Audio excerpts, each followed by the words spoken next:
palabras de vida, sí, de luz y vida, son sostén y guía. Qué bellas son, bellas palabras de vida. Qué bellas son, bellas palabras de vida.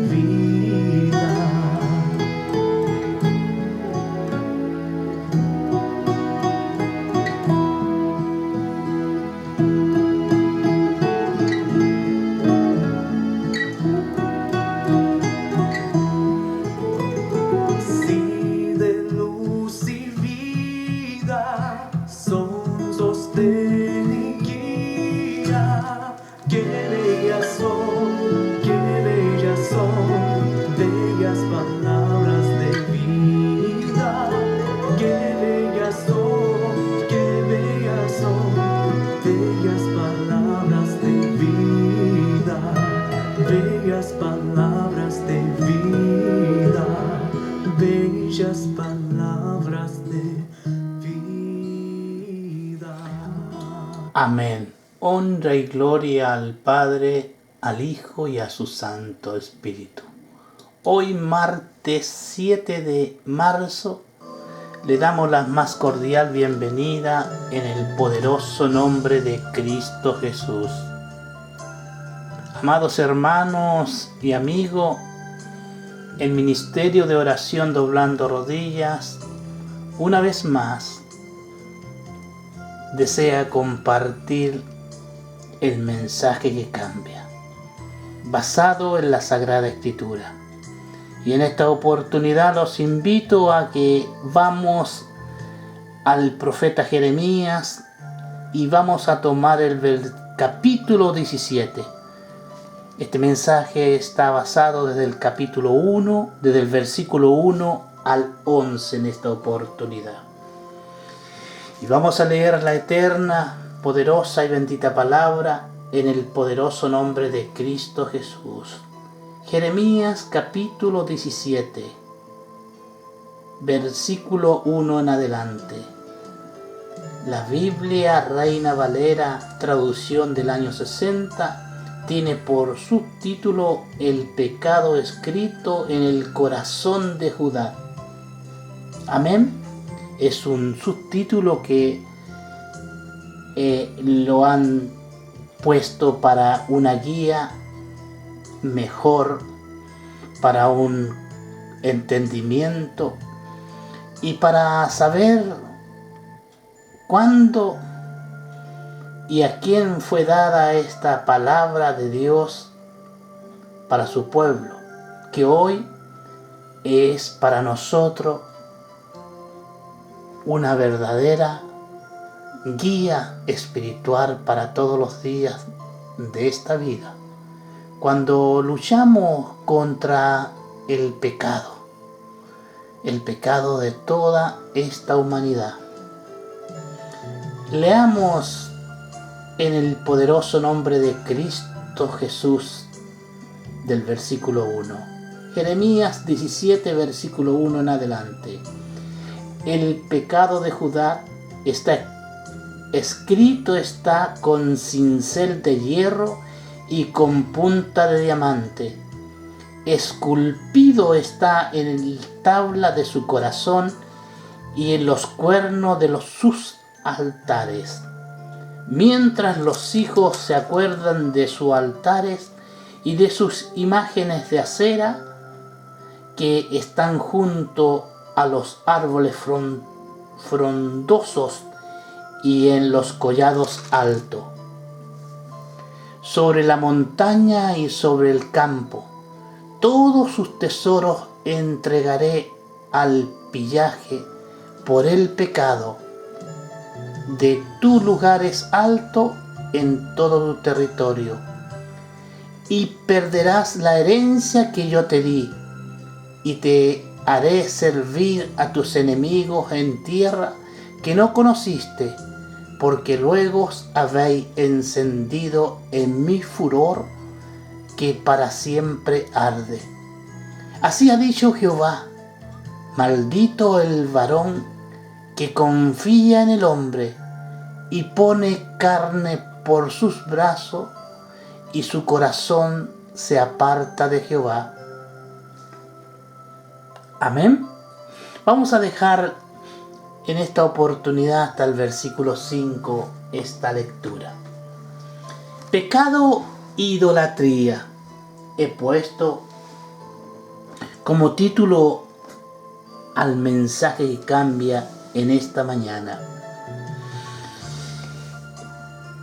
Debemos entender y comprender y analizarnos nosotros mismos para poder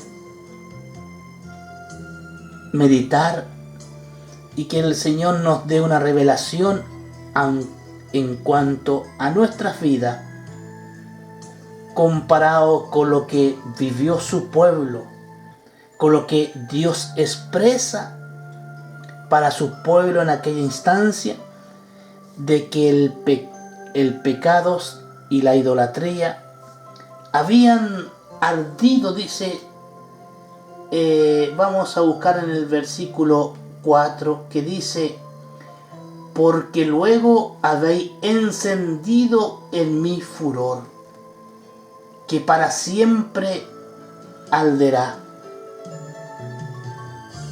Dios convence a Judá del pecado, de idolatría, y le condena por él al destierro y la cautividad entre el versículo 1 y 4.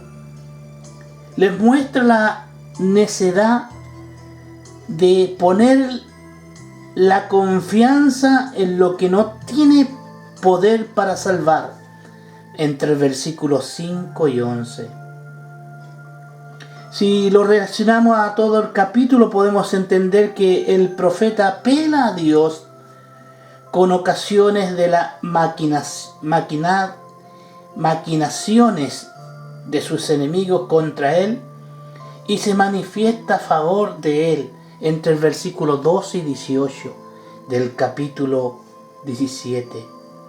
Dios, por medio del profeta, amonesta a Dios al pueblo a que santifique el día sábado, asegurándoles que si lo hacen así, se alargarán los días de su tranquilidad, entre el versículo 19 al 27.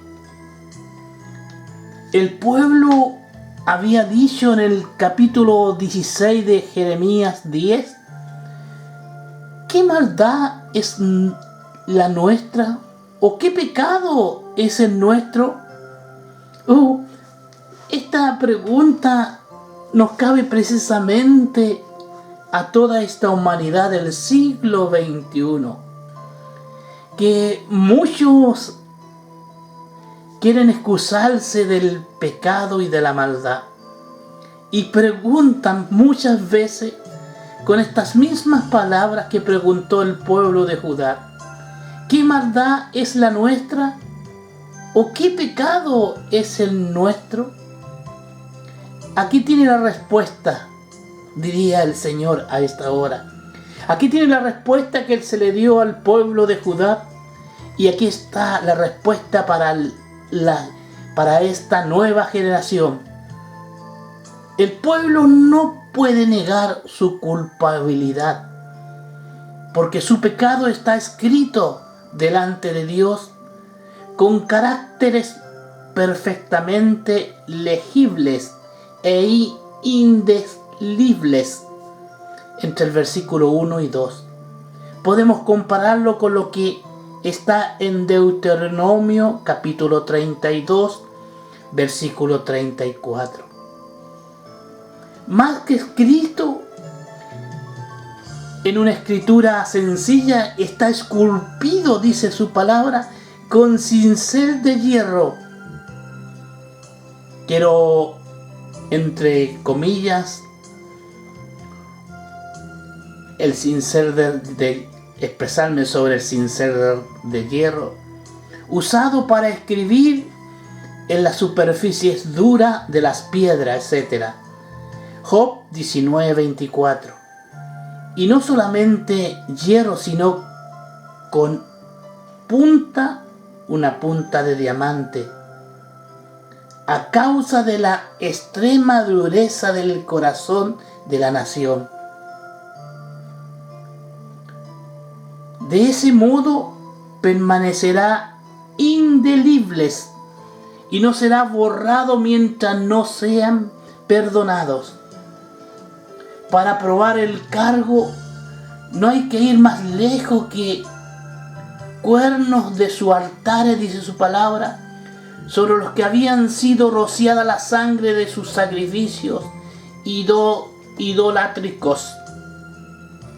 Sus vecinos serán contra ellos, y sus propios hijos se acordarán de los altares y de las imágenes de aceras a donde sus padres los llevaban consigo cuando eran pequeños. Versículo 2.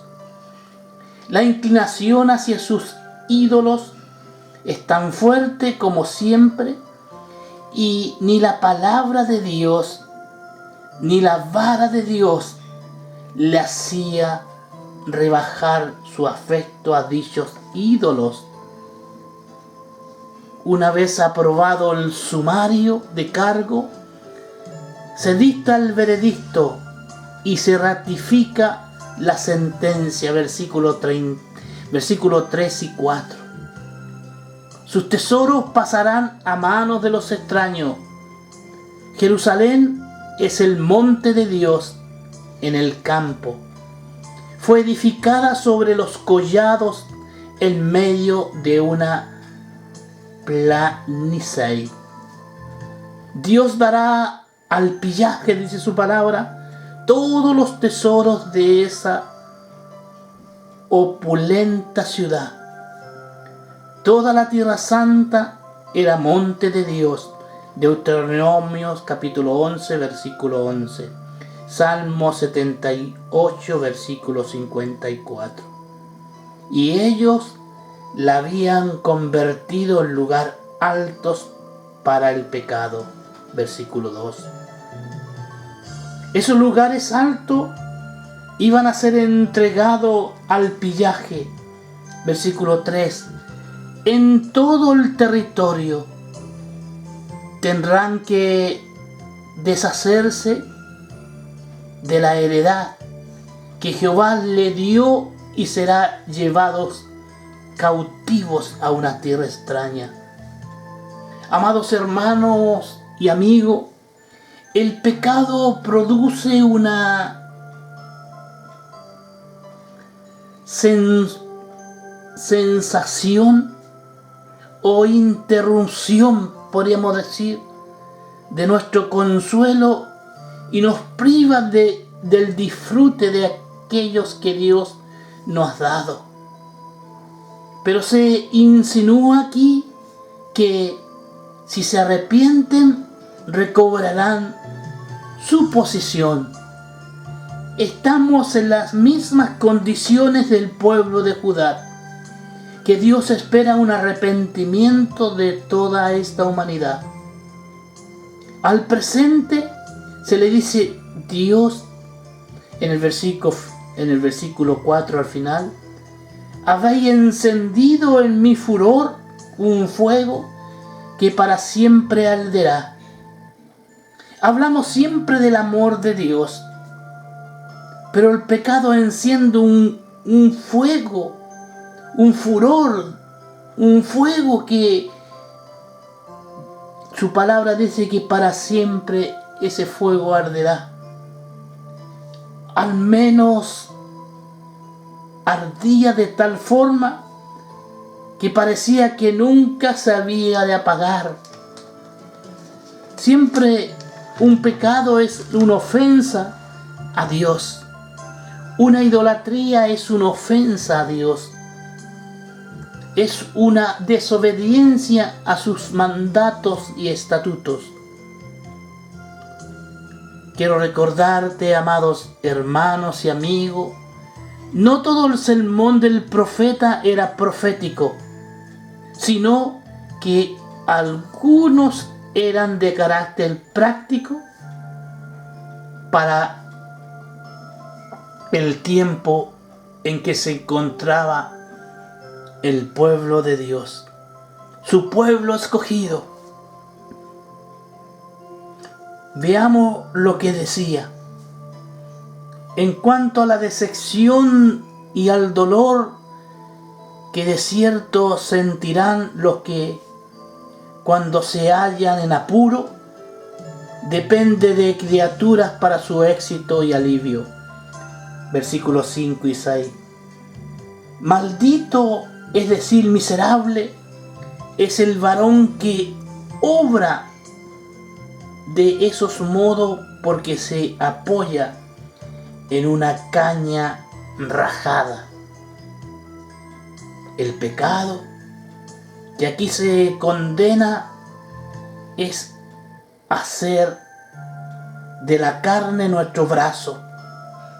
Esto es poner como brazo poderoso en que apoyarse. El brazo con que trabajamos y en el que confiamos tiene nuestra protección, carne, la fragilidad humana. Dios es el brazo de su pueblo.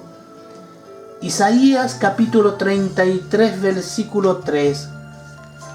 La gran malignidad que hay en este pecado, podemos verlo, porque este pecado, el corazón se aparta de Jehová. Al final del versículo 5. El corazón perverso, versículo 9, se aleja con su incredulidad de Dios, del Dios viviente. Los que ponen la confianza en el hombre se apoyan, de hecho, en ello, ¿cierto? Y no solamente se apartan del hecho de Dios, aunque ellos se acerquen a Dios con los labios, adherirse a la cisterna, mejor dicho, es al final de la cuenta y renunciar a las consecuencias. Dios se resiste de ello. Jeremías capítulo 2, versículo 13. Por este pecado el hombre se engaña a sí mismo, porque será como la retama en el desierto, triste al busto, producto de un suelo estéril, sin savia, sin utilidad, sin valor. Todos sus consuelos le abandonarán, y se marchitará y será desechado. Y no solamente desechado, sino pisoteado por todos los que transiten por allí.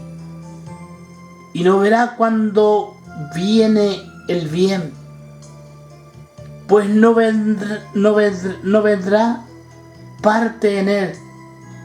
Aunque el tiempo de lluvia no le llegará la humedad, porque morará en las sequedades del desierto, en tierras salitrosas y deshabitadas, donde sus raíces no se benefician del agua. Así todos los que confían en sí mismos o en otros hombres en punto a la salvación espiritual, es posible que prosperen ni producirán fruto de servicios aceptables a Dios. En cuanto a la abundante satisfacción de que disfrutan de lo que ponen en Dios su confianza, que viven por fe y en los tiempos de mayor intranquilidad descansarán en el poder y en el amor de Dios. Versículos 7 y 8. El deber que se nos impone es hacer de Jehová nuestra confianza, de su favor el bien que esperamos siempre, de su poder la fuerza en que esperamos. El que obra así será como el árbol plantado junto a las aguas, versículo 8. Comparémoslo con el Salmo 1, versículo 3. Un árbol escogido en el que se ha puesto mucho interés para plantarlo en el mejor suelo.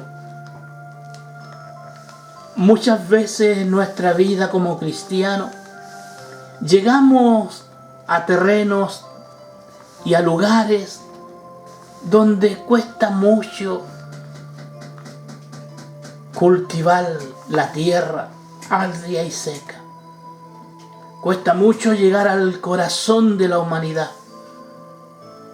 Pero cuando hemos sido, como dice el relato en el Salmo 1, un árbol escogido en el que se ha puesto mucho interés para plantarlo, es en el mejor suelo. A la vista nuestra naturaleza no vemos nada, pero la espiritualidad, la fe nos hace ver árboles frondosos, vidas completamente entregadas a Cristo, vida totalmente transformada por la palabra, por el mensaje que cambia. Como árboles bien plantados, extenderán sus raíces junto a las corrientes, de donde sacarán sabias abundantes. Quienes hacen de Dios su esperanza, viven cómodos, pues disfrutan de continua seguridad y de perfecta serenidad mental. Un árbol plantado de esta manera no teme la venida del, pues le sube tanta humedad desde la raíz que es suficiente preservado de la sequía. Está capacitado. Su forraje está siempre frondoso, como árbol de hoja, alegre para sí y hermoso a la vista de los demás. Y así como se pierde la hoja de muchos árboles, ese árbol no pierde su hoja y tampoco deja de dar su fruto. No tenemos por qué preocuparnos si se nos quiebra la cisterna, con tal que tengamos la fuente. Aleluya. Esa fuente poderosa que digo yo. Cada jueves digo, vamos a ir a la fuente. Vamos a ir al manantial de vida, que es su palabra. Los que confían en Dios y por fe sacan de él fuerza y gracia, no cesarán de dar fruto. Comparémoslos con el Evangelio de Juan, capítulo 15, versículo 5. En cuanto a la pecaminosidad del corazón humano y la divina inspección con que es examinado, versículo 9-10, es locura confiar en el hombre, porque no solo es débil, sino falso y engañoso. Pensamos que confiamos realmente en Dios cuando no lo estamos, como se ve por ello de que nuestra esperanza y nuestro temor suben o bajan conforme a las causas segundas. Nos sonríe o nos frunces el ceño. Ay de nuestro corazón malvado, que ni siquiera nosotros mismos nos damos cuenta de que está allí, ni sospechamos que las haya en nosotros. El corazón, lo más íntimo del hombre, es en el estado de la naturaleza caída, engañoso más que todas las cosas. Llama bueno a lo malo y lo malo a lo bueno, y cambia los colores reales de las cosas. Cuando los hombres dicen en su corazón que no hay Dios, o que Dios no ve, el corazón le engaña. De cierto que en el caso es grave cuando la conciencia, que debería rectificar los errores de las demás facultades del hombre, es en sí misma una madre de falsedad y la pionera en toda clase de engaño. No conocemos nuestro corazón, amados hermanos y amigos, ni de lo que es capaz nuestro corazón en los momentos de tentaciones. Recordemos el rey David. No conocía su corazón. El profeta Ezequías tampoco conocía su corazón. Menos Pedro conocía su corazón. Mucho menos podemos conocer el corazón de otros, ni depender en forma alguna de ello. Pero Dios ve toda la maldad que anida en el corazón. Versículo 10. Yo, Jehová, escudriño el corazón, y con el juicio que hace en base a este examen, da a cada uno según sus caminos y según el fruto de su obra. En cuanto a la maldición pronunciada contra la riqueza, mal adquirida en el versículo 11, el que injustamente amontona riqueza, aunque ponga en ella su esperanza, no disfrutará de ella. En la mitad de sus días las dejará y al final resultará un insensato. En cambio, los que desean abundar en gracia son sabios al final. Proverbios 19:20. Ya que tienen su consuelo en que la muerte le conduce a una feliz eternidad, mientras que quienes ponen su confianza en la riqueza se darán cuenta de su necesidad cuando sea demasiado tarde. Cuando sea demasiado tarde. Hoy me gustaría terminar el mensaje que cambia con el título que le he puesto: Pecado e idolatría. A este título infierno podríamos ponerle: el pecado y la idolatría nos llevará al infierno, pero la obediencia, la santidad nos llevará a la vida eterna. porque sin santidad nadie verá la gloria de Dios. Alábalo y glorifícalo, que a esta hora que esta palabra hemos compartido quede en el corazón tuyo como una buena meditación para recordar desde un principio que Dios siempre nos convence, así como convencía a Judas del pecado, de los ídolos y de la idolatría,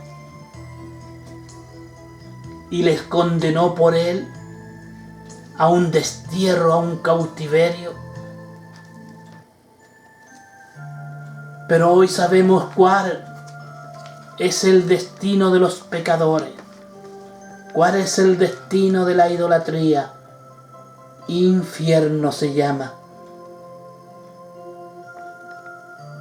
La obediencia nos llevará, como dije anteriormente,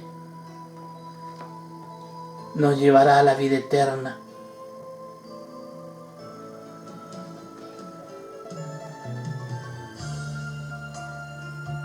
Alábalo y glorifícalo.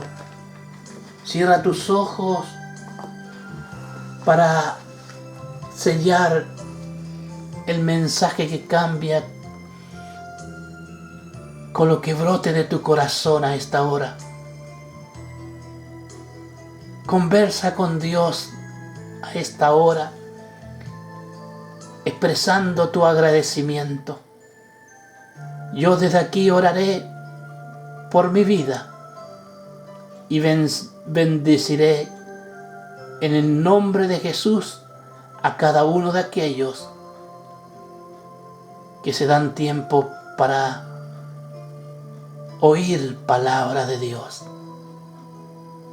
Señor, te doy las gracias a esta hora por lo que tú me diste y lo pude compartir en este instante, confiando y creyendo en ti siempre y esperando que tú puedas tocar a través de tu Santo Espíritu el corazón de todo aquel que hoy ha puesto los oídos en tu palabra. Gracias, Señor, por guiarme. Gracias, Señor, por alimentarme y haberme plantado en esta tierra donde sé que tu árbol dará fruto a su tiempo, que tu hoja no cae y será maravilla, Señor, en este lugar.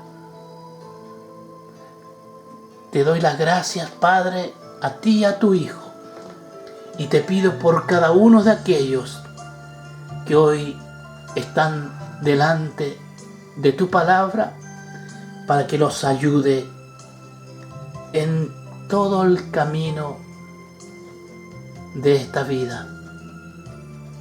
Gracias, Señor, porque en tu palabra, a través del profeta Jeremías que nos diste, encontramos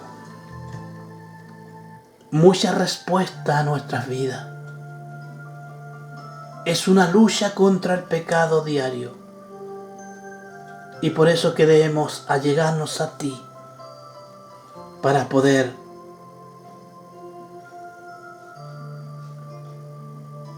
recibir de ti esa fuerza para poder vencer, ese vigor que nos da cada día para levantarnos, para escudriñar tus escrituras, para que tú pruebes nuestro corazón, para poder recibir a cada de nosotros, o cada uno, como dice tu palabra, según el fruto de su obra. Ayúdanos, Señor, a permanecer en ti, para la honra y la gloria tuya. Bendice a cada uno de nuestros hermanos de la fe. Amén y amén. Amados hermanos y amigos, nos llega el momento de despedirnos en este día. Pero antes que nos podamos despedir, quiero dejarte abierta la invitación para el jueves 9 de marzo, para invitarte para que intercedas por las peticiones de nuestro prójimo. A las 20 horas del día jueves, 20 horas de Suecia, damos comienzo a vuestro programa Orando por el Prójimo. Desde ya puedes enviar tus peticiones para que juntos oraremos por esa aflicción, por esa necesidad. Hoy, como siempre, estamos dispuestos a seguir sirviendo a nuestro prójimo, primeramente a Dios, a su Hijo y a su Santo Espíritu, porque creemos en un Dios trino, Padre, Hijo y Espíritu Santo. Desde Lysekil, Suecia, tu amado hermano Marco Marín Parra, a través del ministerio de oración doblando rodillas, hoy te dejo abierta la invitación. Que el Señor te bendiga. Amén y amén. Son sostén y guía. Qué bellas son, bellas palabras de vida. Qué bellas son, bellas palabras de vida.